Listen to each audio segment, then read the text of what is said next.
Hello,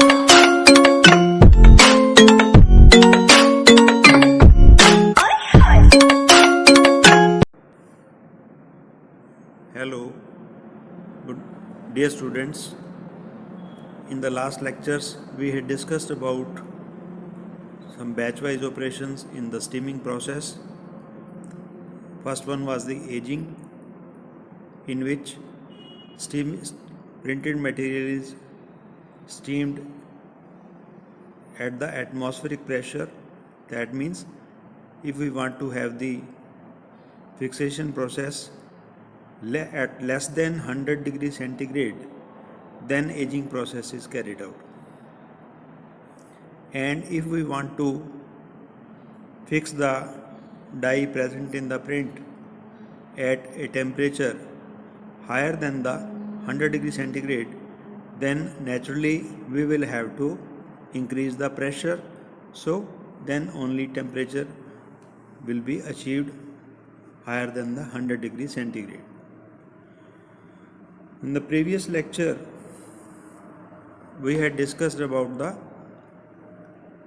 cottage steamer and star steamer, which was a batch-wise operation for steaming of the printed materials.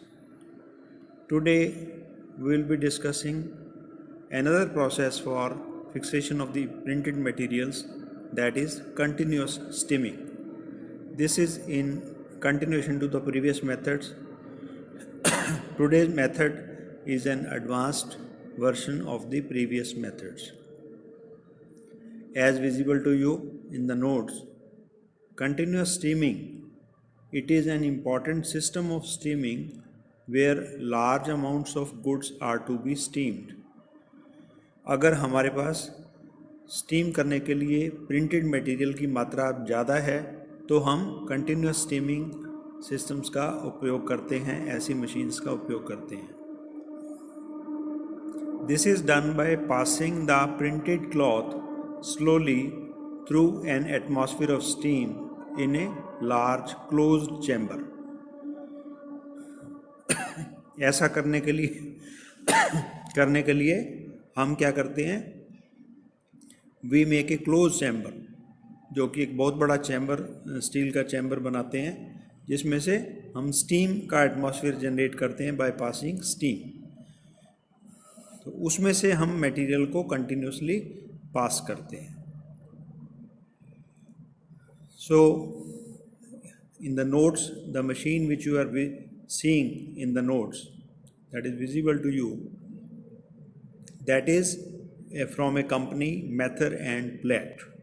Mather and Platt is the name of the company which made this continuous steamer first time. इसमें क्या होता है? This involves the passage of cloth continuously through steam in a chamber in the form of long loops suspended from brass poles, which are supported and carried forward by endless traveling chains.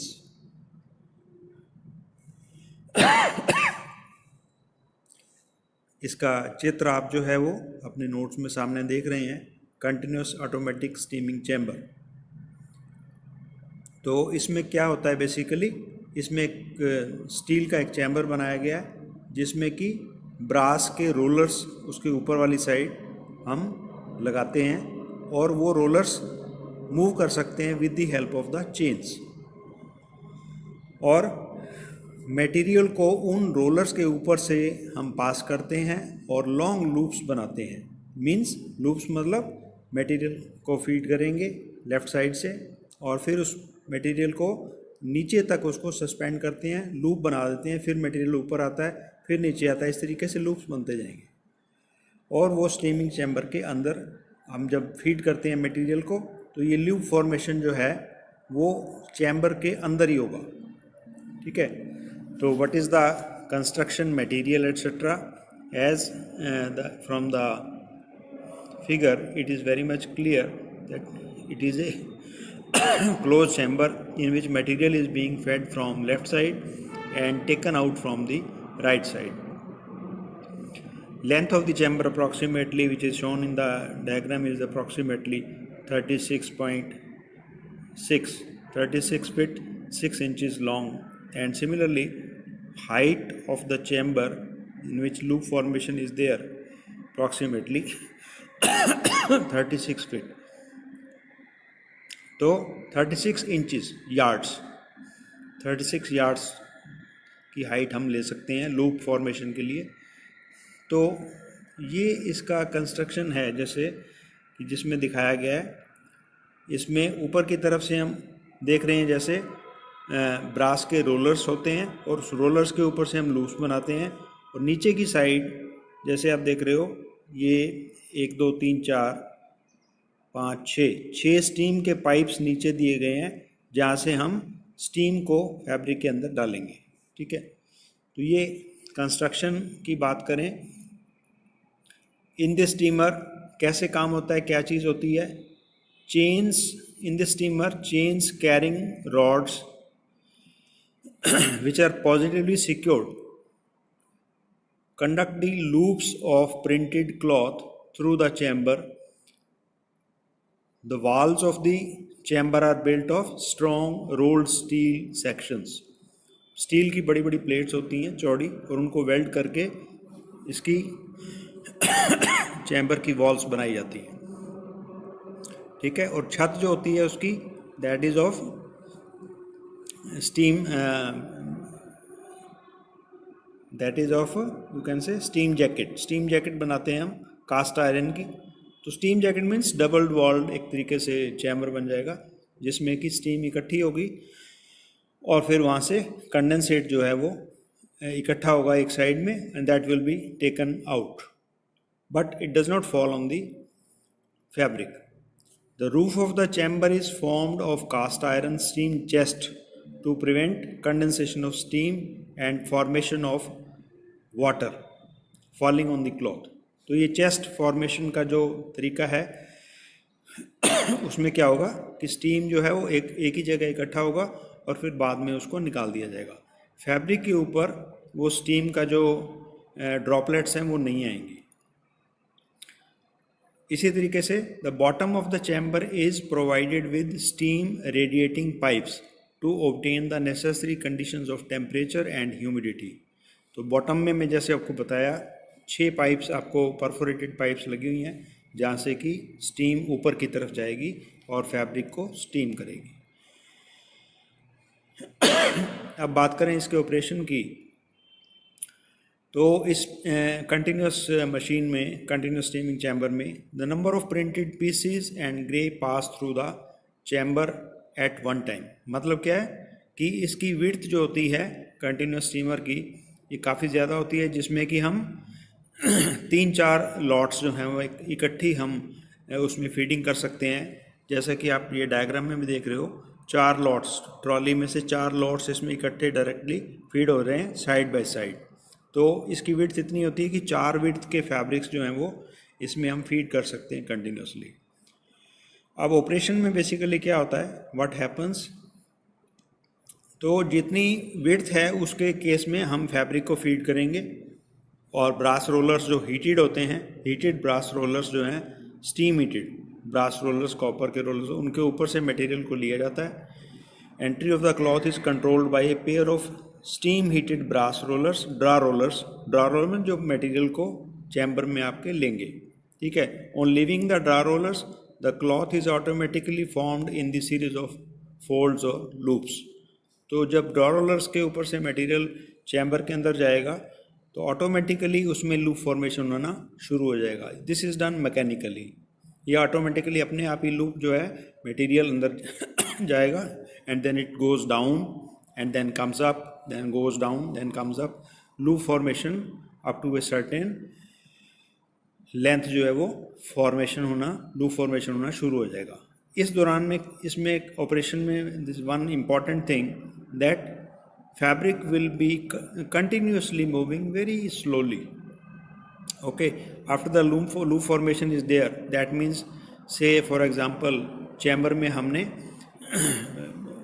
1000 metre और 2000 metres material loop form में हमने इकट्ठा कर लिया है, and after that Speed of the fabric is set in this way that time required for steaming is achieved in the chamber. माने कि जितना टाइम हमने स्टीमिंग को देना है लूप फॉर्मेशन में और उसके बाद उस चैम्बर में जितना रहने का ड्वेलिंग टाइम है, रहने का टाइम है, वो उतना उसमें होना चाहिए कि प्रिंटेड मटेरियल आपका उसमें जो डाई है वो प्रॉपरली फैब्रिक के ऊपर फिक्स हो जाए. तो speed of the material is controlled by which we get the proper steaming time. Okay, so this provides us the continuous steaming operation in which large amount of the printed fabric is steamed. तो इसका बहुत बड़ा advantage हमें मिलता है. इसके खास features हैं जो आपको ये नोट्स में नज़र आ रहे हैं. देखिए, the first one is great advance over the earlier steamers. जो पिछले बैच वाइज स्टीमर्स थे उनसे हमारे को बहुत ज़्यादा बेटर क्वालिटी का मटेरियल मिलता है और उसके ऊपर काफ़ी एडवांसमेंट है. Number 2, minimum power requirements. इसमें जो पावर रिक्वायरमेंट्स हैं वो भी बहुत कम हैं. Number 3, product of perfect results. हमें quality of the printed material जो है वो बहुत अच्छा मिलता है.